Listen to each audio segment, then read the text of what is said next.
Hi, everyone. Welcome to Mini Scroll, the daily internet culture podcast bringing you the biggest stories from social media, the creator economy, and the digital space every Monday through Thursday. I'm your host, Lauren Meisner, the founder of the youth digital media brand, Centennial World. Welcome back to Mini Scroll, everyone. Let's just get straight into the stories for today. But before I do, please remember to rate, review, and subscribe. We are trying to get to 1,000 Spotify star ratings, and we are trying to get to 10,000 YouTube subscribers, and we are close to that. So please subscribe.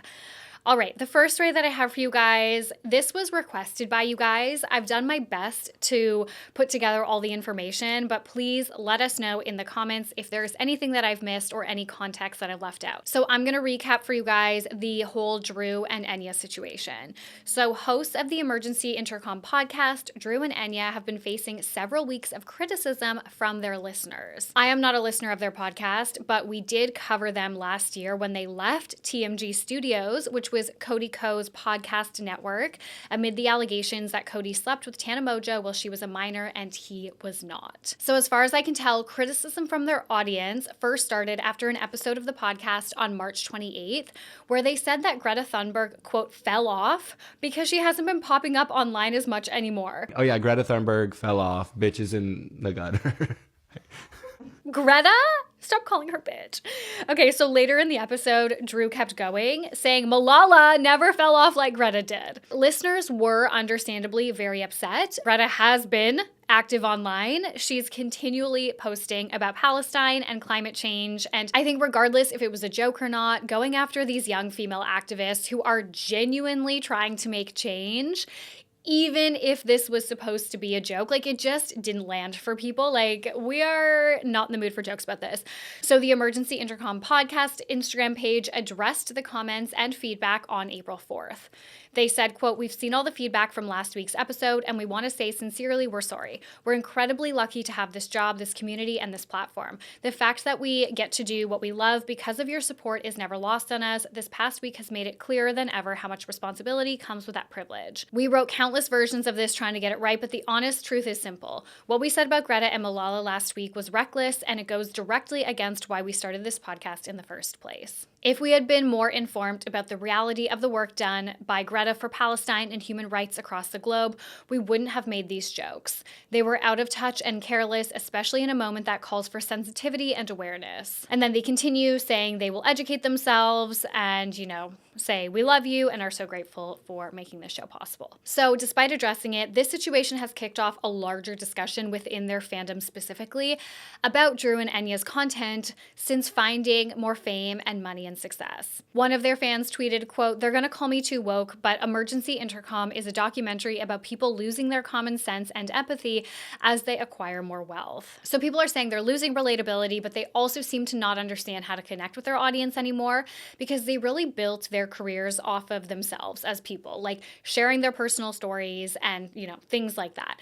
And fans are basically saying that the duo have become lazy with their content because their lives have become increasingly unrelatable and they don't want to share such personal stuff anymore as they become more famous and probably as the people in their lives become more famous, like their circle has probably changed and they're hanging out with like famous influencers and celebrities and stuff. So they're not going to share as much about their personal lives anymore. But instead of finding a way to pivot their content to suit this kind of new era of their career and their lives, their fans are saying they kind of just tell so many stories with so much redacted information that it loses all meaning and it's boring. Quote, "The main issues are their lack of effort in their job that they get paid heavily for, pretty much by us.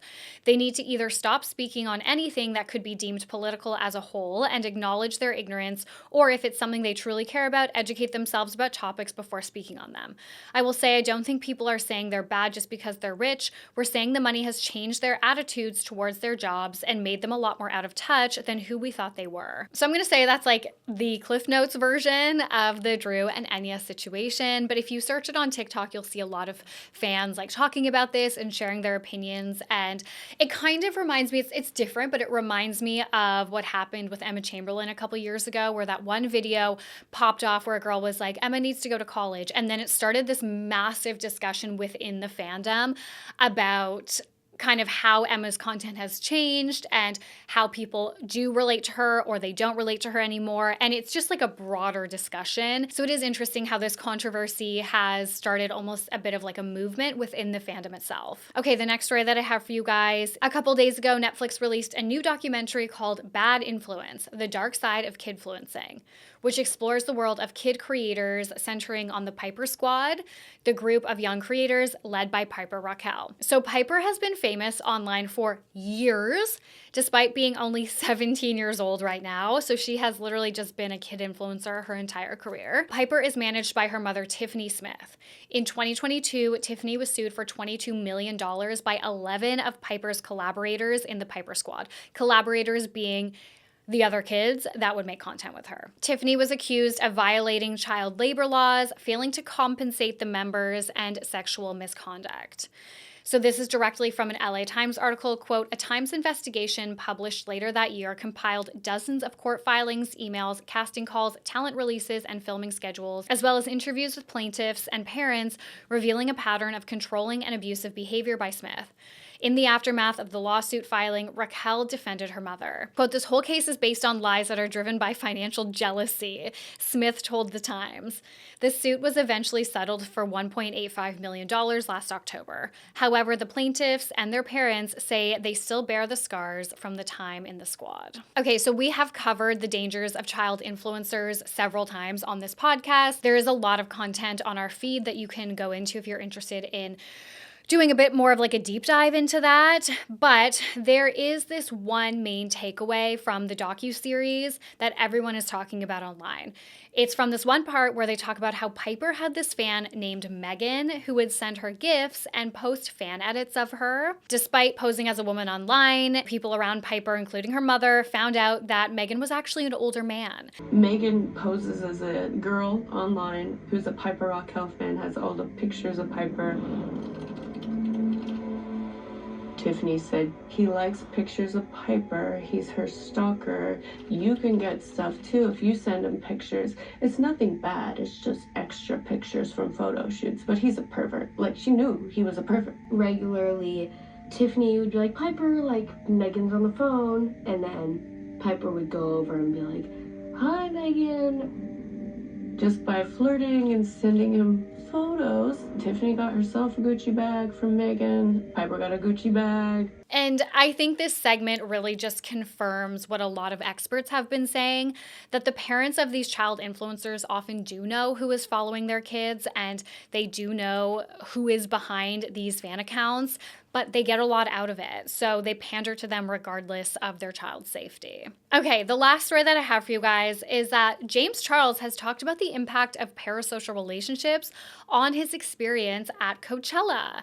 We haven't talked about James in a hot minute, and please put your feelings for him aside, okay? Because I do think that this is an interesting story. I'm using this as like a jumping off point. So James Charles has opened up about the parasocial relationships his fans have with him and how this has impacted his experience at Coachella this year amid several changes to the festival. So I guess this year Coachella decided to combine the VIP and artist passes entrances, and this has caused some mayhem for the high-profile attendees. So in his video, James was talking about how like he loves meeting his fans. A lot of his fans will have the VIP tickets, so he'll like spend a lot of time in VIP with his friends and like he'll meet his fans and stuff, but he doesn't drink and you know, it can get overwhelming. So the point of having an artist pass is then you can go into an area that is like way more secure. It's like way more chill. And now that they've combined, I don't think they've combined like the full areas. Please confirm for me if you guys know. I think it was just the entrances, but either way, like there is some type of combination that has happened where, yeah, if you bought a VIP ticket as like a regular person, you are also alongside people that have artist passes. And he was saying that has been difficult because, for example, at one point, like one of his fans came up to him and squeezed his face and was like, "Oh my God, you're James Charles," and then started picking the pearls off of his makeup, like off of his face that he had on first makeup. So he was like, "Why did I spend the extra money and get the artist passes when I'm not getting the extra security that is supposed to go along with that. And that did go along with that in years past. It seems like logistically there have been a few issues with Coachella this year. Like I was seeing a lot of issues with like the camping as well. People waiting in line in their cars in 100-degree heat for like actually 14 hours to find a camping spot and stuff like that. So I don't know if like things have changed behind the scenes or what, but it sounds like everyone across the board is having kind of an interesting time at Coachella this year. This whole situation is really fascinating because, first of all, James, he didn't say parasocial relationship, but he said, I know a lot of you guys have grown up with me. And like, as in, I know a lot of you guys feel like you know me and stuff, but like, you don't, which is what Chapel Roan was saying last year when she was like, don't ask me for pictures.